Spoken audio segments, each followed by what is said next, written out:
তোমরা সিপিএম এর সাথে জোটটা করো না, কিন্তু ওরা কথা শোনেনি। মনে রাখবেন, এই ইন্ডিয়া অ্যালায়েন্স তৈরি করেছে আমি, ইন্ডিয়া অ্যালায়েন্সের নামটাও দিয়েছি আমি, যা দেখে মোদি বড় কাঁপে, থরথর করে কাঁপে। এবং আমি এটা শিওর, যেটা যদি দিল্লিতে সত্যি আপনারা চান বিজেপিকে রুখতে, বাংলায় ভোট কাটাকাটির রাজনীতিতে দয়া করে এবারে যাবেন না। আমরাও যাইনি কোথাও, আমরাও ইচ্ছা করলে অনেক জায়গায় কন্টেস্ট করতে পারতাম। আমাদের তো একটাই জায়গা, আমরা বাংলায় করি। সেই বাংলা থেকে আমরা যদি বিজেপিকে রুখতে না পারি, সারা ভারতবর্ষ মনে রাখবেন, যখন সবাই ভয় পেয়ে পা গুটিয়ে পালাবে, তখন তৃণমূল কংগ্রেস একমাত্র দল নেতৃত্ব দিয়ে ক্ষমতায় নিয়ে আসবে ইন্ডিয়াকে। অন্য কোনো দল নয়, অন্য কোনো দল নয়, অন্য কোনো দল নয়। আই এম সরি, আমার কোর্টের বিরুদ্ধে কোনো অ্যালিগেশন নেই। আমি মানুষের কথা বলতে এসেছি, ভোটের কথা।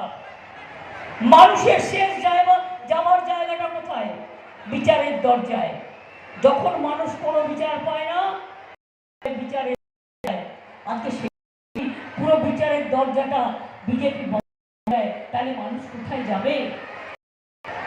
আমি তো আবেদন করব, আমি নিজেও একজন আইনজীবী ছিলাম, এখনো আমার বার কাউন্সিলের কন্টিনিউ করে।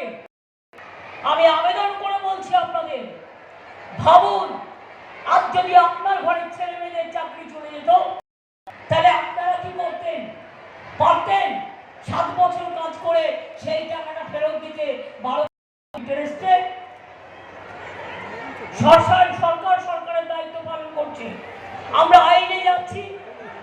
বলতে চাই, যতদিন বাঁচবো, তৃণমূল কংগ্রেস যতদিন থাকবে, ধর্ম ঐক্য আমরা স্থাপন করে যাব। কোন জাতির সাথে, কোন ধর্মের সাথে কোন বিদ্বেষ করতে আমরা দেব না। এনআরসি হবে না বাংলায়, কেন হবে না? ইউনিফর্ম সিভিল কোড হবে না, বিজেপির টুপ নেওয়া হবে না। আর যত চাকরির কেস খাচ্ছে ওই বিজেপি সিপিএম এর উকিলকে দিয়ে, আর কংগ্রেস সেই সিপিএম এর উকিলের দালালি করে। লজ্জা লাগে আমার। বাংলায় তোদের কি আছে? যতটুকু আছে সিপিএম এর সাথে আছে। একবারও মনে হয় না চাকরি খাওয়ার আগে যে ছাত্রছাত্রীদের কাছে টাকা নিয়ে তাদের কেস করবে বলে তাদের চাকরি খেয়ে নিয়েছে, তাদের এইটুকু লজ্জা তো থাকা উচিত। তাই আপনাদের বলছিলাম, আপনারা যদি মনে করেন দিল্লিতে এবার আমাদের সরকার হওয়ার দরকার আছে, আমি একটা ছোট্ট কাঠবিড়ালের ভূমিকা পালন করব, কিন্তু সব রাজ্যের সব নেতাদের সাথে আমার খুব ভালো যোগাযোগ আছে। তাই ইন্ডিয়া নামটা আমি দিয়েছিলাম, অ্যালায়েন্সটা আমি করে দিয়েছিলাম। আগামী দিনও আমাদের নেতৃত্বেই জিতবে। দেখুন, আমি যেটা বলি জেনে শুনে ক্যালকুলেশন করেই বলি। আমি কতদিন আগে থেকে বলছি, এখন কেউ কেউ বলছে না মনে হচ্ছে বিজেপি এবার আর আসবে না।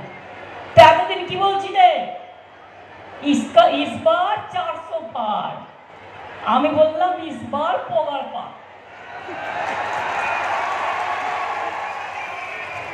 200 पार नहीं होगा तो 400 कैसे होगा?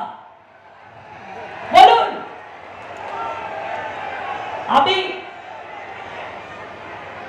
যদি বিড়াল বলে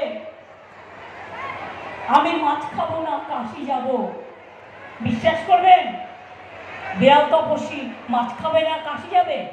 অত মাছ খাবে।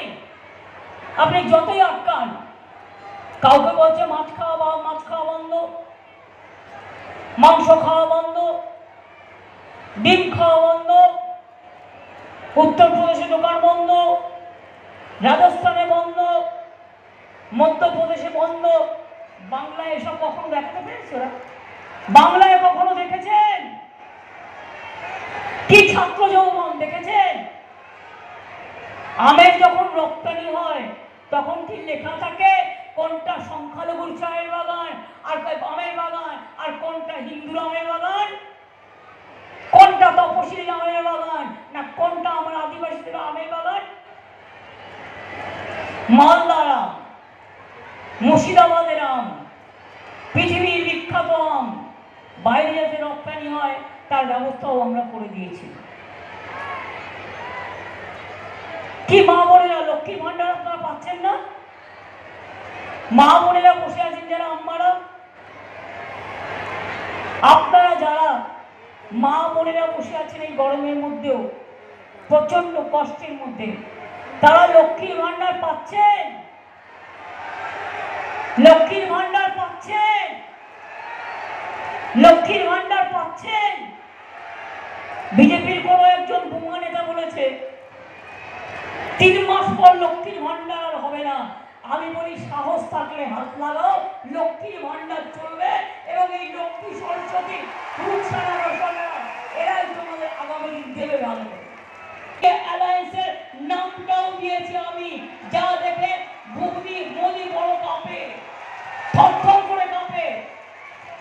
এবং আমি এটা শিওর যেটা যদি দিল্লিতে সত্যি আপনারা চান বিজেপিকে রুখতে, বাংলায় ভোট কাটাকাটির রাজনীতিতে দয়া করে এবারে যাবেন না। আমরাও যাইনি কোথাও, আমরাও ইচ্ছা করলে অনেক জায়গায় কন্টেস্ট করতে পারতাম। আমাদের তো একটাই জায়গা, আমরা বাংলায় করি। সেই বাংলা থেকে আমরা যদি বিজেপিকে রুখতে না পারি, সারা ভারতবর্ষ মনে রাখবেন, যখন সবাই ভয় পেয়ে পা গুটিয়ে পালাবে, তখন তৃণমূল কংগ্রেস একমাত্র দল নেতৃত্ব দিয়ে ক্ষমতায় নিয়ে আসবে ইন্ডিয়াকে। অন্য কোনো দল নয়, অন্য কোনো দল নয়, অন্য কোনো দল নয়। আর বাংলা কারো কাছে আত্মসমর্পণ করে না, বাংলা নিজের দাবি ছিনিয়ে আনবে।